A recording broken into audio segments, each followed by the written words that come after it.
ọ̀kan pàtàkì lára àwọn olóṣèlú alátakò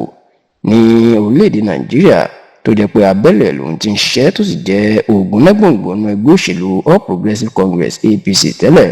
ìyún ọ̀gbẹ́ni Saliu Lukman ó mà ti tú àṣírí ìgbésẹ̀ tí àwọn adarí ẹgbẹ́ òṣèlú alátakò tí wọ́n ń gbé lórílẹ̀-èdè nàìjíríà láti gba ìjọba kúrò lọ́wọ́ ààrẹ Bọ́lá Ahmed Tinubu àti láti jẹ́ kí gbogbo wọn wà níṣọ̀kan tó fi jẹ́ pé bí wọ́n bá padà yan ẹni tí yóò jẹ́ olùdíje fún ipò ààrẹ lábẹ́ ẹgbẹ́ òṣèlú alátakò ìyẹn ẹgbẹ́ òṣèlú African Democratic Congress kò ní sí wàhálà débi wípé ẹgbẹ́ náà yóò fọ́ tí gbogbo àwọn tí olórúkọ nínú ẹgbẹ́ náà tí wọ́n yóò wá kúrò tí wọ́n yóò lọ jáde dìbò nínú ẹgbẹ́ òṣèlú ọ̀tọ̀ọ̀tọ̀ ẹ rántí pé ọdún tó kọjá 20 oṣù kẹta ọdún 2025 the 20th of March 2025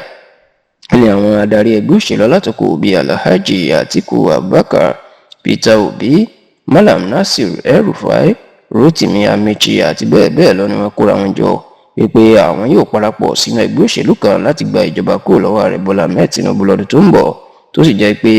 nínú ọdún tá a wà náà yìí ìní gbajúgbajà olóṣèlú ìlú Kánò ni ìyẹn gómìnà tẹ́lẹ̀ ní ìpínlẹ̀ Kánò tó díje du ipò ààrẹ lábẹ́ ẹgbẹ́ òṣèlú New Nigerian People's Party NNPP lásìkò ètò ìdìbò ààrẹ ọdún 2023 ìyẹn sẹ́nitọ̀ Rabi Musa Kwankwaso ìlú náà tó ti darapọ̀ máwọn ẹgbẹ́ òṣèlú ADC ṣá o pẹ̀lú bí àwọn olóṣèlú ńláńlá bíi mẹ́rin ọ̀tọ̀ọ̀tọ̀ bí wọ́n ṣe wà nínú ẹgbẹ́ òṣèlú ADC tí wọ́n sì ń fi ìfẹ́ hàn láti díje du ipò ààrẹ ìyẹn Àtíkù, Peter Obi, Rotimi Amechi àti Kwankwaso fún rẹ̀ níṣe ní ẹ̀rù tí ń ba àwọn olólùfẹ́ àti alátìlẹyìn ẹgbẹ́ òṣèlú ADC pé bí wọ́n bá padà yan olùdíje fún ipò ààrẹ nínú ẹgbẹ́ òṣèlú ADC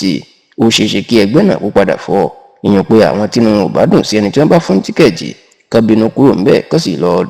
darapọ̀ mọ́ ẹgbẹ́ òṣèlú míì tàbí fún ẹgbẹ́ òṣèlú ADC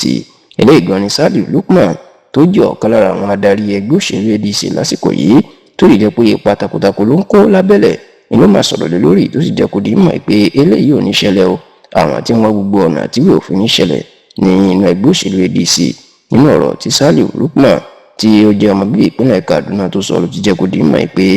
ìpàdé ti wáyé láàrin gbogbo àwọn tó jẹ́ gbajúmọ̀ olóṣèlú nínú ẹgbẹ́ òṣèlú ADC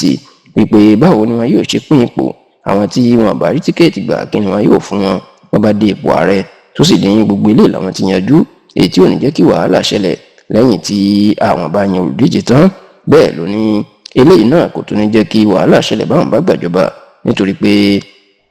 ẹgbẹ́ òṣèlú APC nígbà tó kóra wọn jọ nígbà tó déjọba tán wọn máa bá ṣe fẹ́ pínpò nítorí pé wọn ò tí ì ṣètò ẹ̀ lẹ̀ ṣùgbọ́n tó láwọn ò lè ṣerú àṣìṣe ń tà wọn ti sọ báwọn yóò ṣe pín ipò kọ̀ọ̀kan